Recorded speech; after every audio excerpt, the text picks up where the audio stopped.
ang sahod mo ay aangat ito. No?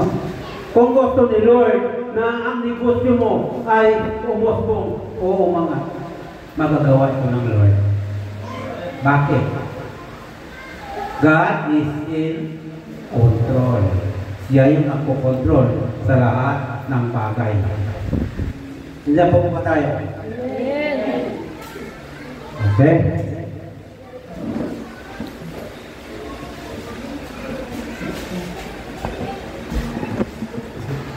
Sabi dito,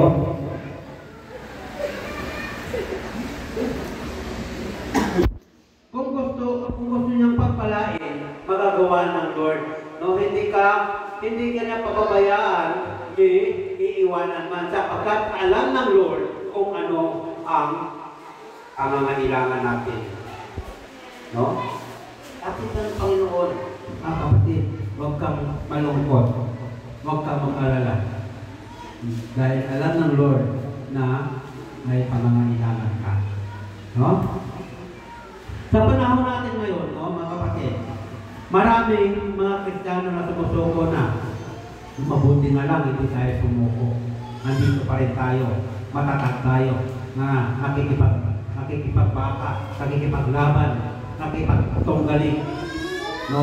Sa lahat ng hamon ng ating buhay ay matatag pa rin tayo na naglilingkod kay Lord.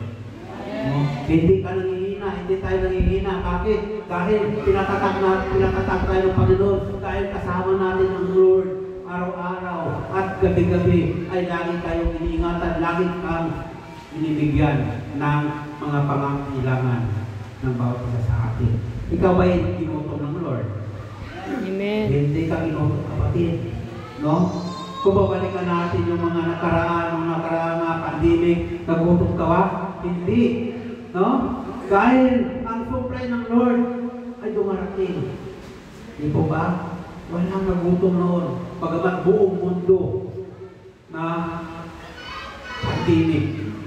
Pero, salamat sa Panginoon, dahil hindi niya pinabayaan. Binibigyan pa rin niya tayo ang ating mga pangangailangan. No? Napakabuti ng Lord. No? Praise God, hallelujah. Sabi nga po dito,